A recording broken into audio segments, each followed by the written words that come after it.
Olá, ouvintes e leitores, sejam bem-vindos a mais um Literário, uma parceria de Irmãos.com com Ictus Podcast.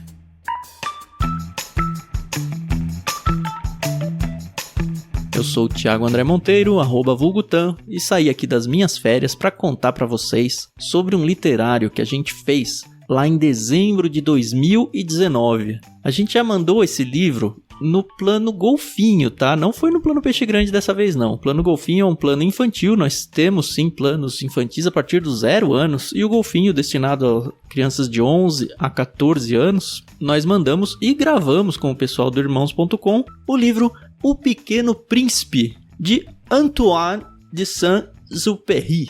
Meu Deus, espero ter falado certinho o nome dele aí, a gente conversa e brinca um pouco sobre isso nesse episódio. A gente gravou aí o quarteto, Paulinho, Adriana, eu e a Carol, com a participação mais do que especial do filho do Paulinho e da Adriana, o André, que trouxe pra gente esse olhar infantil dessa obra maravilhosa. E eu gosto de falar, eu falei durante o episódio, vocês vão ouvir, que apesar desse livro ser conhecido tradicionalmente como um livro infantil, é uma joia que todo adulto tem que ler, tem que conhecer. Muito legal, tem muita lição para nós adultos também, é um livro curtinho, um livro rápido de ser lido. Então, se você gostar do episódio, corre atrás do seu exemplar para não perder mais essa oportunidade, tá bom? Ouça agora então O Pequeno Príncipe e até amanhã com mais um Literário. Podcast Irmãos.com.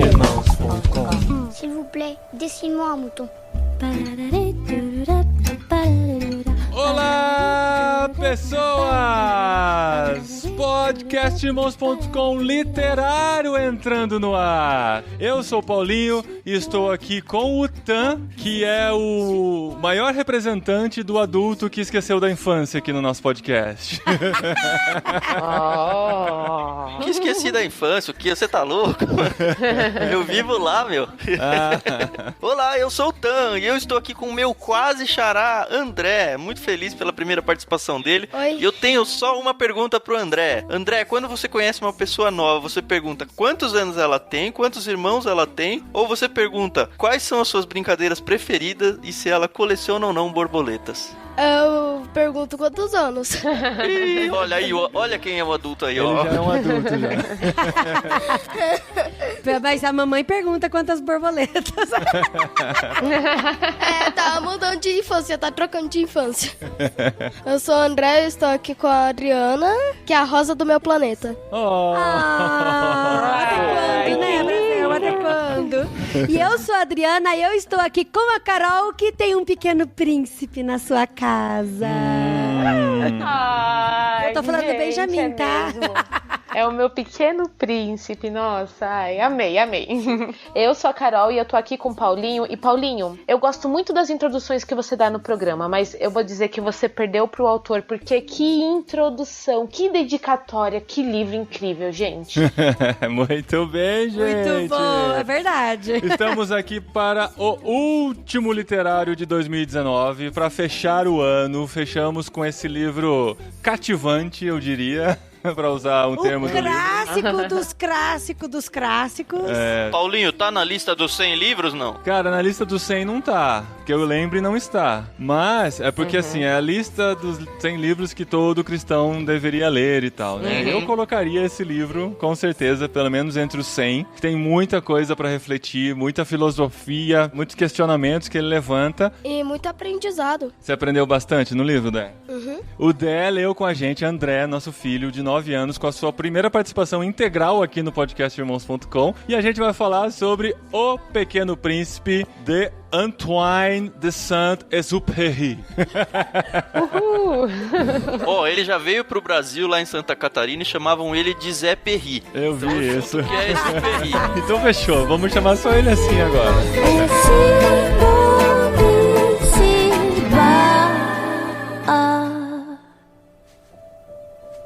Time ticketing, time ticketing, time Muito bem, gente, lemos aqui o nosso último livro do ano. A gente pegou esse livro mais tranquilo, mais tranquilo entre aspas, né? Ele é mais curto, mais fácil de ler pelo tempo que nós tínhamos. A gente antecipou o calendário do literário pra gente poder gravar esse programa, e esse livro veio na primeira remessa do Clubinho Ictus que a gente recebeu aqui pras crianças, e o André, nosso filho, está aqui com a gente porque ele leu o livro sozinho e vai contar também as suas impressões aqui, porque esse é um livro divulgado como um livro infantil, mas com certeza tem muitas coisas que as crianças vão tirar de lições e muitas coisas que os adultos vão tirar de lições, que ele fala muito com os adultos nesse livro também, né? Então, eu digo que esse livro é um livro que tem muitas camadas, né? É muito louco isso. Eu digo que ele é adulto. Tem muita coisa que se eu lesse criança, eu não ia conseguir. Então, mas sim, é o que o autor certeza. tava querendo dizer com aquilo. Mas é isso que eu acho muito legal desse livro, porque assim, o meu filho de 9 anos leu e ele se divertiu com o livro e também achou ele até certo ponto triste. E eu tenho certeza que quando ele retornar pro livro com 12 anos, ele vai ter uma impressão a mais. Sim. Quando ele retornar com 16, vai aumentar mais uma impressão. Quando ele for pai, vai aumentar mais uma. E finalmente, quando ele já for um adulto mais velho, que a gente ainda não atingiu isso, eu tenho certeza que daqui a mais uns 5 anos, se eu ler esse livro novamente, eu vou ter mais uma impressão sobre ele. Então, assim, eu acho que só vai acrescentando as impressões que a gente tem, o que a gente aprende, as camadas de profundidade que a gente vai submergindo nesse livro. O legal desse livro é que, assim, por mais que ele seja um livro leve e rápido de se ler, o Tá até falou isso no programa anterior, não leia rápido, porque cada capítulo é pra degustar, assim, ele deixa umas coisas no ar, assim, que se você ficar pensando, uma que você pode entrar numa depressão profunda, por não ter aproveitado direito a sua infância e virado um adulto chato, outra que você vai ter muito a aprender, né, muita coisa pra pensar, assim, se você puder ter o tempo de parar e refletir em cada um dos capítulos que são bem curtinhos. E eu acho isso tão legal, pra mim, que eu acho que é o coração do livro e que acaba causando uma das maiores reflexões nos adultos é o que eu fiz com a minha criatividade, o que eu fiz com a criatividade que eu tinha de quando eu era criança, que a gente fazia chapéu de papelão e achava que era soldado, que a gente colocava pacote alumínio na cabeça e achava que era astronauta, e o que aconteceu com essa criatividade nossa, né? Hoje, a gente tá essa semana aqui participando de uma conferência aqui em Águas de Lindóia, e a gente trouxe as crianças, né? E as crianças estão participando aqui com a gente, da rotina e tal. E essa semana eles estão desenvolvendo, assim, mais do que nunca a criatividade deles em todas as atividades que estão fazendo. E eu lendo esse livro, assim, esses dias e tal, finalizei ele aqui, né? Nos últimos 2 capítulos eu li aqui e refleti bastante sobre o livro, e eu tenho conseguido voltar um pouquinho meus olhos para as atividades que as crianças estão fazendo e conseguir entender toda aquela pureza do Pequeno Príncipe na imaginação deles e tal, né? A gente foi agora naquelas academias ao ar livre que tem, algumas cidades têm. Aí tem uma roda lá grande, aquelas que você faz alongamento com os braços, vira pra lá, vira pra cá. Aí eles viraram rápido aquela roda, tem 2 bolas, né, que são as manoplas onde você põe as mãos. Aí eles falaram aqui, ó, parecem 2 crianças no gira-gira, né? Aí eu lembrei na hora do elefante dentro da cobra, cara. O elefante dentro da serpente, porque é como eles veem o mundo e às vezes a gente perde. Pra gente é só uma roda de alongamento, né? Mas pra uma criança são 2 crianças girando rapidamente no gira-gira, né, Dé? E também, no livro, uma das coisas que eu aprendi é como é bom ter amigos. É o valor da amizade, né? Ele fala, conforme você vai ficando adulto, você perde até o apreço por construir amizades, né? E eu tanto falei no começo que a dedicatória desse livro ela é muito bonita porque o autor, ele dedica esse livro para um grande amigo. Então, eu não sou de ler aqui pedaços do livro, mas quando eu abri esse livro e li a dedicatória, eu acho que vale muito a pena a gente ler, e se vocês me derem licença, eu quero fazer isso. Opa, manda ver. Está dada a licença, Carol. O Tan deu essa licença, que o Tan é o nosso orador oficial aqui. Tá certo. Então, eu vou ler rapidinho pra vocês. A Leon Werf. Peço perdão às crianças por dedicar esse livro a uma pessoa grande, mas eu tenho uma boa desculpa. Essa pessoa grande é o meu melhor amigo, ou é o melhor amigo que eu tenho nesse mundo. Também tenho outra desculpa. Essa pessoa grande pode entender tudo, até mesmo os livros para as crianças. Tem uma terceira desculpa. Essa pessoa grande vive na França, onde passa frio e fome. Ela precisa muito ser consolada. Se todas essas desculpas não bastarem, então vou dedicar esse livro à criança que um dia essa pessoa grande foi. Todas as pessoas grandes um dia foram crianças, mas poucas delas se lembram disto. Então vou corrigir a minha dedicatória a Leon Worth quando ele era pequeno. Olha gente, só. que delicadeza, né? Gente, Eu é achei demais, fantástico. Não, ele já prepara você para o que vai ser o livro todo, assim, né? Em um parágrafo. Como diria também o grande poeta Fernando Anitelli do Teatro Mágico. Os velhos são crianças nascidas faz tempo. É, verdade. O Lewis fala isso aí, acho que no Nárnia, numa das dedicatórias dele, ele fala: um dia você será velho o suficiente. Primeiro ele pede desculpa porque ele demorou demais pra escrever a história e a pessoa que não era mais criança ia ler adulta. E aí depois ele fala: mas não se preocupe que um dia você vai ser velho o suficiente e aí você vai voltar a gostar de contos de fadas. E esse livro traz a gente, como adulto, a infância de novo. Tá escrito isso no meu marca-página. Ah, é verdade. No marca-página do Ictus. Olha só, Tan. Tá vendo? A gente não escolhe as Marca frases página que o Dé bobas. usa Mano. nos livros dele. Mas, gente, só pra gente contextualizar, eu sempre falo isso aqui, né? Eu gosto muito de entender quando que o livro foi escrito, por quem que foi escrito. E se você não pesquisou sobre isso, está ouvindo o programa aqui, o Zé Perry nasceu na França, em Lyon, no ano de 1900. Então, 119 anos atrás. Nome de francês. E no ano de 1900, bem na virada do século e tal, e ele acabou estudando e se formando em aviação. Então a história que a gente vai ver no livro é muito baseado na experiência dele de aviador. Inclusive, ele foi piloto, né, dentro da aeronáutica da França e tal. E ele sofreu um acidente no deserto do Saara, junto com um amigo dele, era o copiloto dele, o companheiro dele naquele voo. E ele ficou lá, à deriva mesmo, né? A deriva, se dá pra ficar à deriva no na deserto. areia, né? A deriva na areia. E achando que ia morrer da mesma situação. E teve miragens e tal, e teve... Sim, alucinações. Alucinações. Faz a gente pensar se o Pequeno Príncipe não é uma miragem também, né? Então, esse tipo de questionamento que se levanta ao ler esse livro, né? Na Ele- mini biografia dele, eu queria destacar uma coisa, que além de piloto, ele foi escritor e ilustrador. Sim. Aquele início de livro onde ele fala que os adultos enxergam o chapéu, né? Em vez de enxergar a cobra. Tem muito, eu acho, do que foi a vida dele. Conforme você vê a biografia, é de ouro essa regra mesmo que o Paulinho fala de conhecer primeiro o autor antes de ler o livro. Porque você consegue entrar dentro da mente do autor e entender que o que ele tá escrevendo, na verdade, é algo do coração do próprio autor. Sim, e o desenho da cobra que engoliu o elefante foi ele que fez. Sim. É o desenho dele mesmo. A Isso ilustração é muito do legal. livro todo é dele, né? Tem muita coisa no livro que é história real, né? Que é história real não, que tem uma conexão com a realidade, né? O próprio planeta, né, o B612, Isso. ele foi realmente descoberto por um astrônomo turco em 1909. E aquela história de que o cara foi apresentar esse planeta vestido com as roupas típicas orientais e não teve credibilidade é verdade, sabe? Então isso é muito louco. Eu não sabia que tudo isso era real. Então, olha aí, tem muita coisa que é verdadeira nessa história. E ele traz isso pra história também, pra explicar a questão de como os adultos são complicados, né? Que eles até levam em conta como a pessoa tá vestida pra poder dar credibilidade no que ela fala. E isso é muito real, né? A gente já constrói todo um estereótipo só de olhar pra pessoa sem dar crédito ou descrédito a nada pra ela. Pior.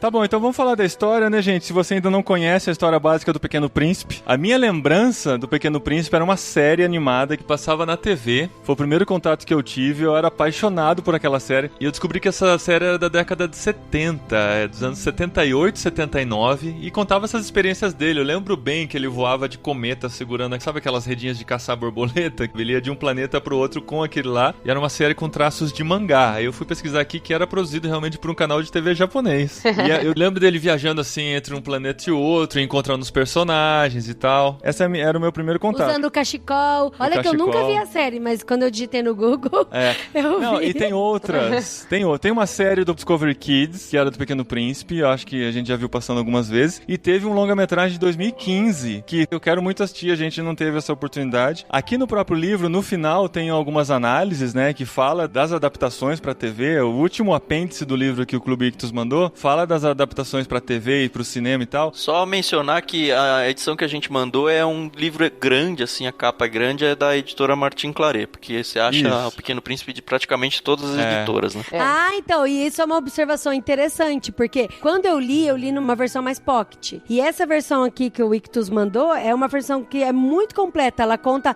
a biografia do Antoine Saint-Exupéry, não sei como é que fala. A biografia do autor. A vida e obra dele e tal, e que acrescenta demais pra história. Eu não gosto muito de ler prefácio, porque a gente sempre toma spoiler, mas nesse caso aqui vale a pena ler também, viu? Mamãe, você disse pra eu não ler o prefácio. Ah, isso é verdade. A mamãe falou pra ele não ler o prefácio pra ele não tomar spoiler. E essa história, então, ela é escrita pelo Exupéry lá na década de 40, quando ele sofreu um acidente também com um avião, ou o avião dele teve algum problema, quando ele estava nos Estados Unidos, em Nova York. Então, enquanto ele estava se recuperando o avião, o livro foi escrito e essa história toda foi escrita. Ele tem outros livros, parecem muito interessantes, a gente não conhece, não são, obviamente, tão conhecidos quanto O Pequeno Príncipe, porque uma curiosidade importante, O Pequeno Príncipe é o terceiro livro mais publicado na história. O terceiro, gente, livro mais publicado da história. Quem são os dois primeiros? A Bíblia E O Peregrino de John Bunyan. Olha só. E é interessante que quando o Exupéry, ele estava lá no hospital se recuperando, ele lembrou de tudo que ele viveu lá no deserto do Saara, quando caiu o avião dele e tal. E ele resolveu escrever isso, né? Aí ele lembrou do desenho que ele tinha feito quando ele tinha 6 anos de idade e tal. E aí essa história maluca nasceu aí desse período dele que ele tava no hospital. Aí eu fico pensando, cara, eu acho que ele ficou um tempão pensando em várias coisas. Ele teve um que tempo. aconteceu Ele não tinha internet, deserto, né? Não tinha um celular pra ficar zapeando e tal. Ele só tinha a cabeça dele, talvez algumas coisas pra ler. A história não conta, né? Acho que não tem registros da origem do livro, exatamente o que passava pela cabeça dele, quais situações que ele viveu naquele momento. Mas com certeza ele começou a se questionar, como que eu me tornei essa pessoa que eu me tornei, né? Cadê aquela simplicidade do olhar de uma criança?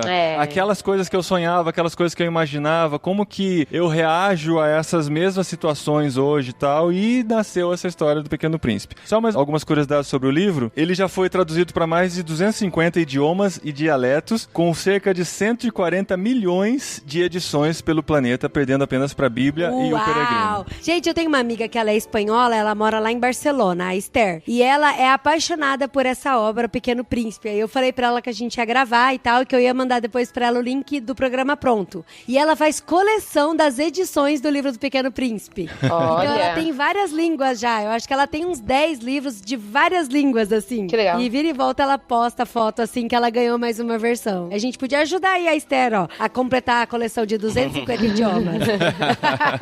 Eu tenho, acho que umas 3 edições em casa. Olha que legal. Essa foi a nossa primeira, na verdade. A outra que a gente tinha lido era emprestada. Era de um amigo. Finalmente. A escola tem o Pequeno Príncipe pra criança pequena. Ah, que legal. Tem edição em quadrinhos, né? Tem várias outras edições aí. E é um livro muito distribuído exatamente por isso, porque você pode tirar muitas das suas impressões a partir da leitura, como a Adri disse, né? Depende do momento que você tá vivendo, da fase que você tá vivendo na vida. Você vai aprender alguma coisa diferente com esse livro simples e muito tocante. Mas a história? Bom, começa com o que vai ser o próprio autor falando do próprio piloto que caiu no Saara. E ele começa a relembrar da infância dele, de quando ele fazia desenhos e ele julgava os adultos pra saber se a pessoa tinha mente ou não infantil baseada nos desenhos que ele fazia. Ele fala que viu um desenho, uma imagem, num livro de uma jiboia comendo um gato do mato, alguma coisa assim, não era? Um gato selvagem. Isso, um gato selvagem. Isso. E aí ele desenha um chapéu, né? Ele desenha uma cobra que comeu um elefante, só que só o corpo da cobra. Então fica com 2 abas do lado, que é a cabeça e a cauda, e um bolota no meio, e mostra pras pessoas pra ver o que a pessoa acha do desenho dele. Todo mundo fala que é um desenho bobo, que é um desenho ruim. E aí ele começa a ter a visão de que ser adulto é muito ruim, porque eles perdem totalmente a criatividade e a leveza, né? Que ele pergunta assim, o que as pessoas elas sentem quando ela vê o desenho deles. Ele pergunta, dá medo? E aí as pessoas falam, mas por que o chapéu nos daria medo? E aí ele fala, putz, então deixa eu desenhar essa jiboia aberta, que as pessoas vão vão ver o que tem dentro da jiboia, né? E aí as pessoas falam, não, isso é muito bobo, sua carreira como pintor já acabou. E aí ele fala, nossa, eu tinha 6 anos e destruíram meus sonhos, então eu fui fazer outra coisa. Então é assim que começa o livro, né? E aparentemente isso é uma história real mesmo. Ele cresceu frustrado com o talento do desenho, que ele podia ter desenvolvido e não desenvolveu, e ele meio que se solta nesse livro. Eu tô fazendo o meu livro, eu posso fazer o desenho que eu quiser. E as ilustrações que tem nas edições, né? Esse livro só faz sentido, na verdade, assim, faz mais sentido com as ilustrações, e são todas dele, realmente, são as ilustrações originais. E são bobas mesmo. Não, tô brincando. Parece de criança, né? Isso, e aí ele vem então pro presente, que ele relata que ele tava voando de avião e caiu no deserto do Saara, assim, presente. Ele fala que há uns 6 anos, presente na vida adulta, né? Há uns 6 anos ele tinha caído no deserto do Saara com um avião, o avião dele quebrou o motor e ele não conseguia decolar mais. E aí ele ia ter que dar um jeito pra arrumar. Só quando eu tava lendo isso, eu já falei, putz, cara, se fosse eu, ferrou, né? Porque, tipo, não tenho peça, tô no meio da areia, né? O que eu vou fazer aqui, além de morrer? Né? E aí, assim, ele dorme no meio da areia lá e tudo, e aí quando ele acorda, do nada aparece um menino pedindo pra ele fazer um desenho. Pede pra desenhar uma ovelha. E aí ele começa, então, a desconstruir a adultice dele e começar a enxergar um pouco o mundo através dos olhos desse menino. Esse menino se apresenta, então, como um príncipe vindo de um outro planeta, o B612, que na verdade não é um planeta, né? É um asteroide, né? E aí ele começa a desenhar a ovelha pro menino. Primeiro ele fica meio perturbando o menino, não quero saber dele. E aí depois ele fala, tá bom, vou desenhar. Ele desenha vários desenhos diferentes de ovelha e o menino nunca se dá por satisfeito. Mas antes dele desenhar a ovelha, ele mostra o desenho da cobra que engoliu o elefante. Aí ele mostra, aí o menino fala, isso é uma jiboia que comeu um elefante. Aí ele fica feliz, ele fala, que legal. Até que enfim alguém entendeu, né? Só que o menino fica triste, ele fala, não, mas eu tô pedindo pra você desenhar uma ovelha pra mim. Isso é muito legal. Aí o Pequeno Príncipe começa a reclamar das ovelhas, né? Ele fala, não, essa já tá muito doente, faz outra. Aí ele desenhou outra e fala, não, isso aqui não é uma ovelha, é um carneiro, tem chifres. E aí ele faz uma outra e fala, não, essa tá muito velha, eu quero uma mais que viva mais tempo. E aí, sem paciência, ele fala, como eu tava com pressa pra começar a desmontar o motor, eu rabisquei esse desenho. E aí ele faz uma caixa com 3 buracos. E aí ele fala, tá aí, a ovelha que você quer tá dentro dessa caixa. E aí você fala, cara, que sacanagem fazer isso com uma criança, né? E aí o mais legal é que o Pequeno Príncipe, ele fala, perfeito, era exatamente isso que eu queria, né? E ela aí, ainda assim, ganhou uma é casa. muito legal, cara. E aí, assim, o Pequeno Príncipe começa a contar pra ele a história dele, aí ele fala que veio de um outro asteroide, ele conta como é que era, e é aquele desenho tradicional, com aquele planetinha pequeno, que tem a rosa, tem 3 vulcões, tem, não ervas daninhas, né? Eram os baobás. Os baobás. Isso eu acho muito legal, a forma como ele descreve o planeta, né? Que ele fala, eu vim de um planeta e as minhas obrigações é cuidar de 3 vulcões e de uma rosa. Um vulcão não funciona, os outros 2 estão lá, né? E existem alguns baobás que querem tomar conta do meu planeta. E aí ele é apaixonado pela rosa e cuida da rosa de todo jeito, né? E a rosa é meio sacaninha com ele, né? Você vai vendo que a rosa, ela fala que ela é única no mundo. Sim. E que a beleza dela não existe outra. E aí tem uma parte que ele, no planeta Terra, ele descobre um campo de rosas. Com várias cores. Ele fica bravo com a rosa, que a rosa mentiu pra ele. Não, isso é legal, que ele descobre que existem outras, que ele se sente enganado pela rosa original dele, mas daí ele descobre, pela conversa com a própria raposa na sequência, que pode existir várias rosas, mas a única que ele cativou foi aquela. E aquela é uma rosa diferente de todas as outras, né? Faz toda a diferença. Ela é a melhor de todas, porque foi essa a que eu reguei, né? Ele fala. A minha rosa, sozinha, é muito mais importante do que todas as outras juntas, pois foi ela que eu reguei. Isso mesmo.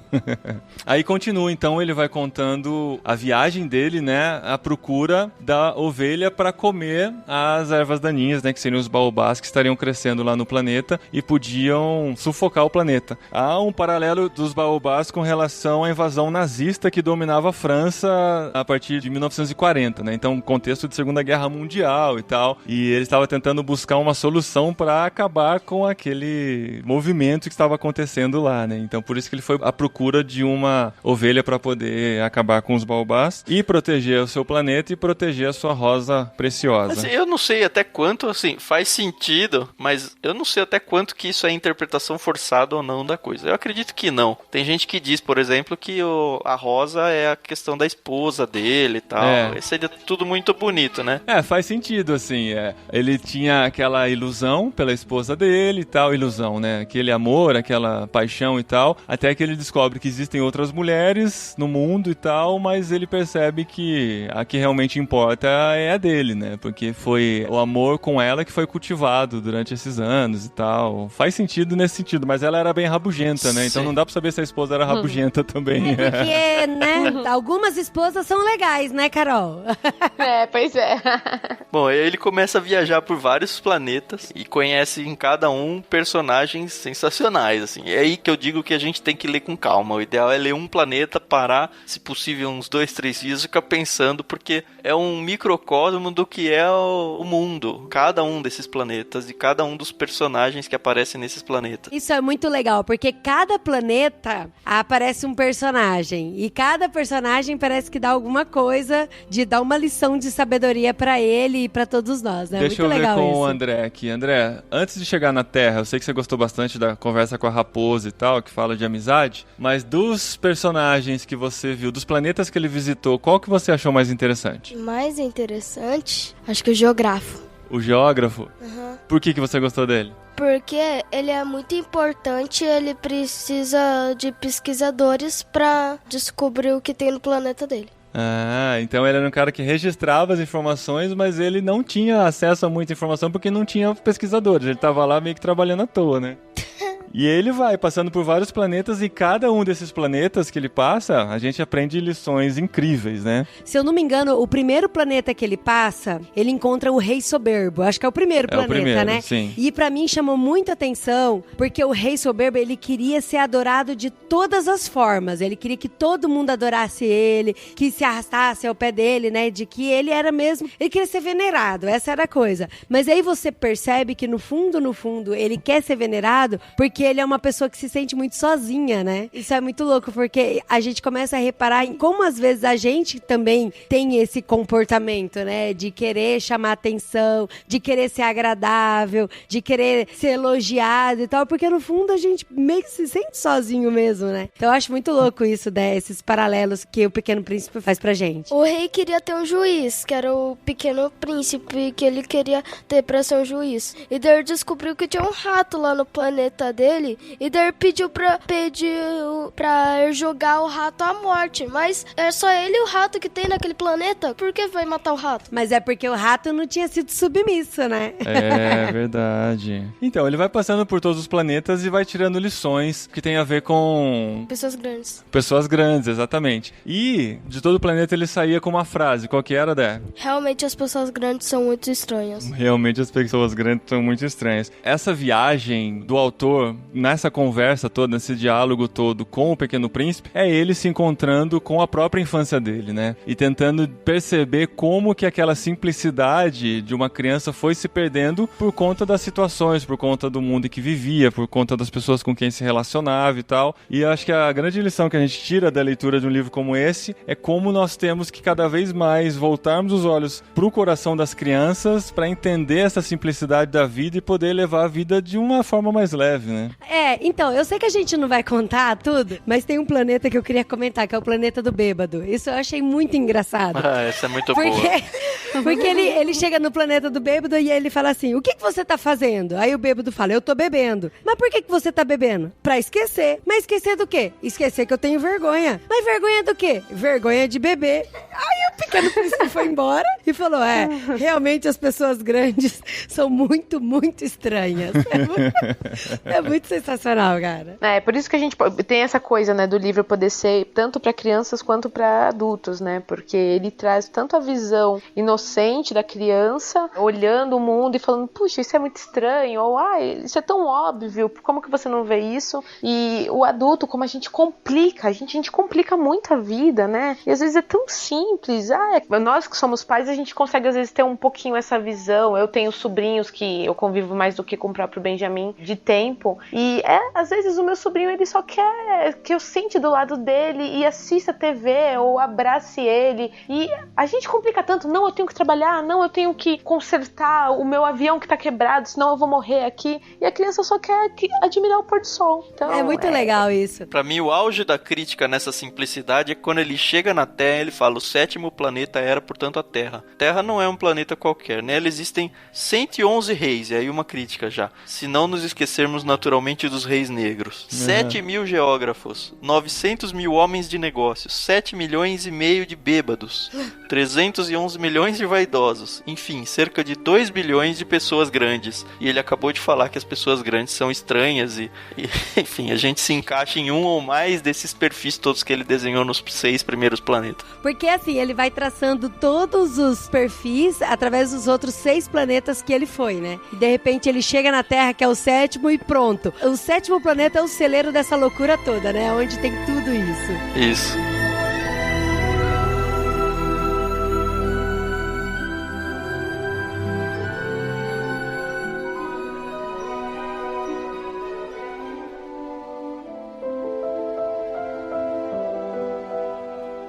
E aí aqui na Terra é quando ele tem os seus maiores diálogos e para mim assim também uma das maiores reflexões, né? Que é quando ele encontra um campo de rosas. Antes ele encontra uma flor só, né? E interessante, quando ele encontra essa flor, ele fala: mas existem outros tipos de flores, né? Porque ele só conhecia a rosa de flor. E ele também tem os famosos diálogos dele, né? Com a raposa e aí... com a própria serpente, né? Com quem ele conversa inicialmente. Aí é nessa conversa com a raposa, então, que a gente tem a maior lição do livro, em que vai se falar sobre amizade, vai se falar sobre tempo de relacionamento, né? Que não é uma coisa que você desenvolve de uma hora para outra, é algo que exige tempo, dedicação, andar junto. E que quando você cativa, ou dependendo da versão, conquista alguém, você se torna responsável por aquilo. Você se torna responsável por aquela relação e por aquilo que você cativou ou conquistou, né? Então, nesse capítulo é que tem as 2 principais frases do Pequeno Príncipe, que é: o essencial é invisível aos olhos, e você se torna para sempre responsável pelo que conquista ou pelo que cativa. Então, mas esse diálogo surgiu porque ele ficou amigo da raposa, né? E ele acaba meio que declarando essa amizade pra raposa. Aí a raposa do tipo fala assim: pronto, então agora você é responsável por mim. Mas como assim sou responsável? Eu não quero ter responsabilidade, né? Como assim? Por que eu sou responsável?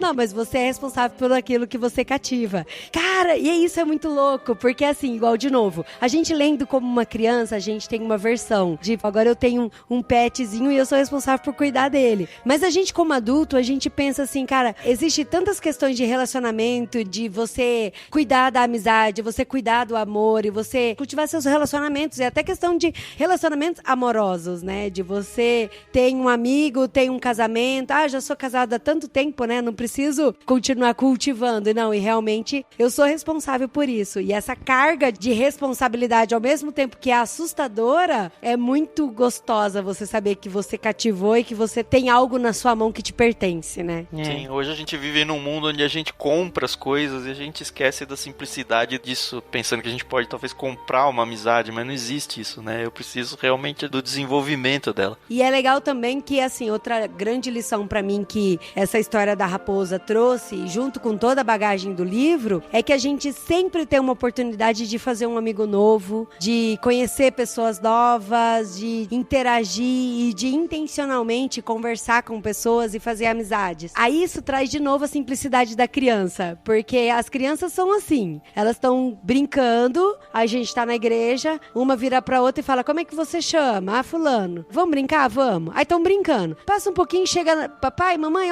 esse daqui é o Davi. Quem que é? É meu amigo. Tipo, acabou de conhecer. É o melhor amigo já. Já é meu amigo.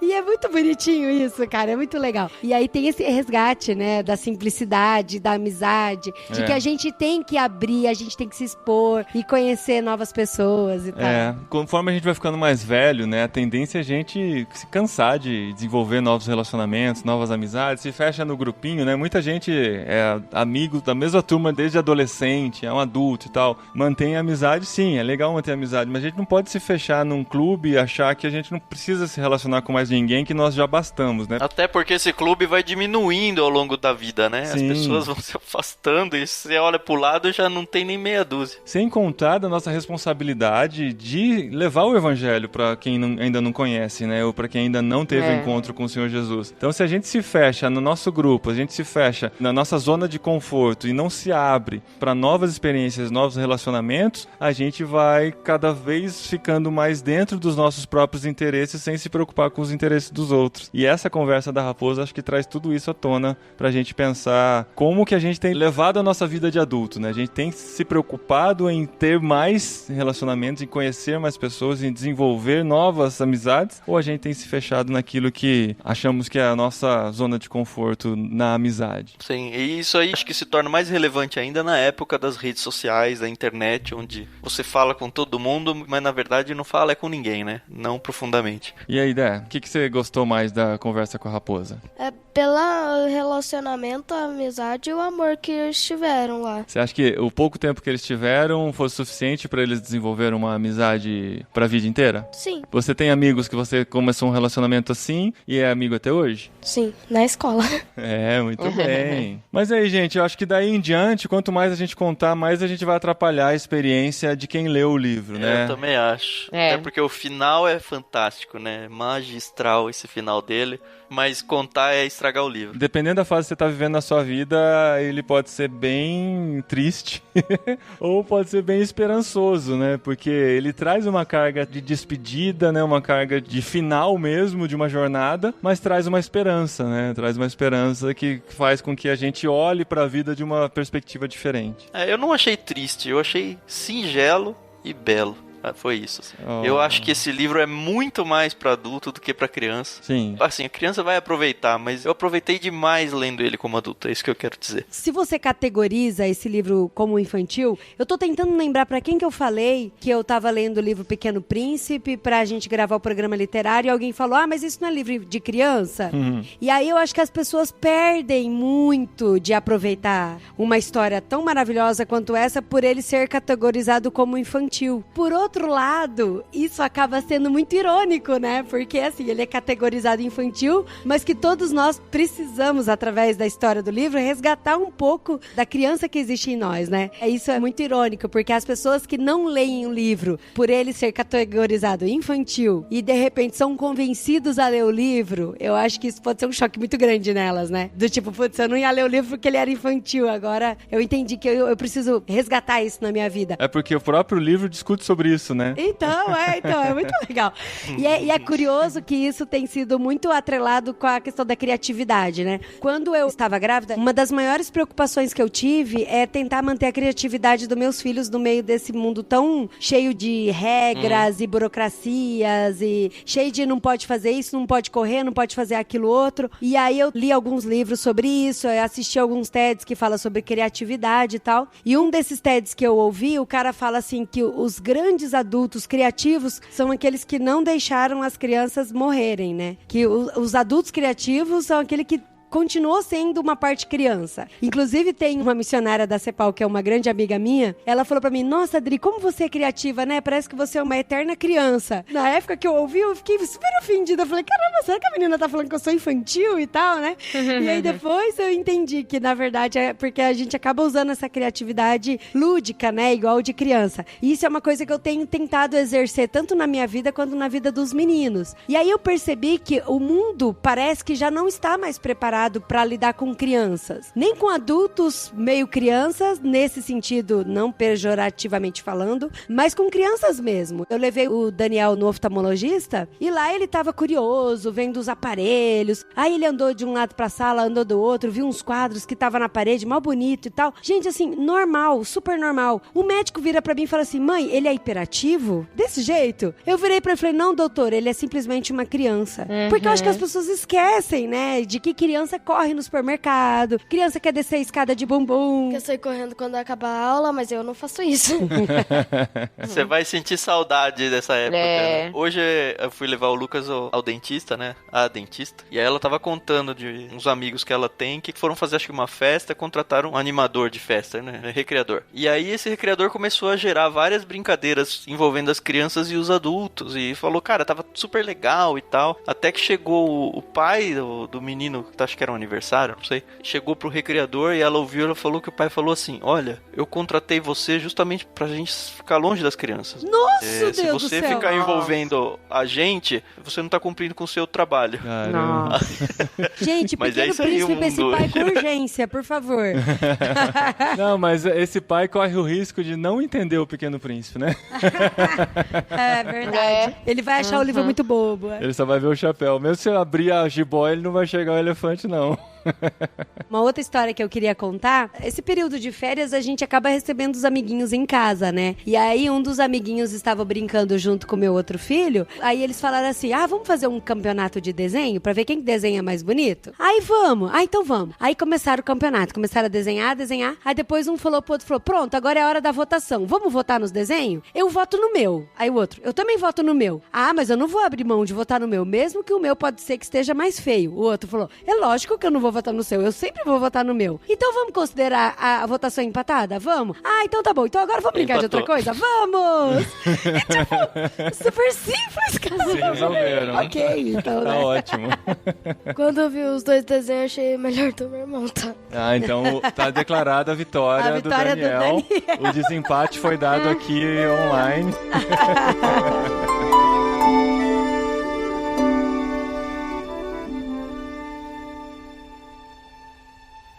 Muito bom, gente. Foi muito gostoso finalizar o ano com esse livro. Foi leve, ao mesmo tempo trouxe muitas reflexões. Eu acho legal do literário, né? A gente estava aqui nessa conferência essa semana. Eu mostrei, né, para outro missionário. Assim, eu mostrei, a gente tem falado sobre livros, amanhã a gente vai gravar sobre o Pequeno Príncipe. A gente tem falado sobre esse.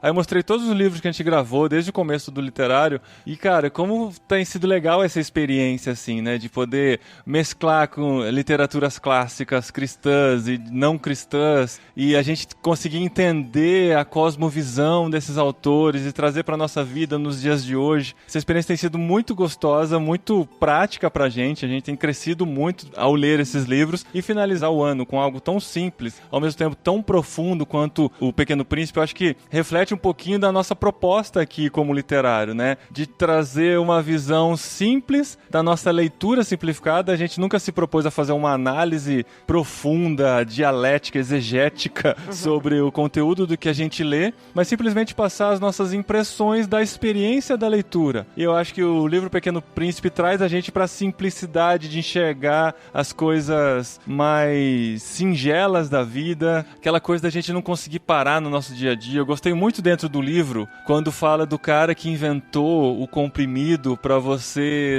tomar... Pra você não ter sede. Pra você não ter... Isso eu lembro. É o comprimido que você toma uma vez por semana para você não precisar ter mais sede. Nisso você economiza 53 minutos por semana. Cara, a resposta do Pequeno Príncipe, assim, é de emocionar se você para pra pensar nela, né?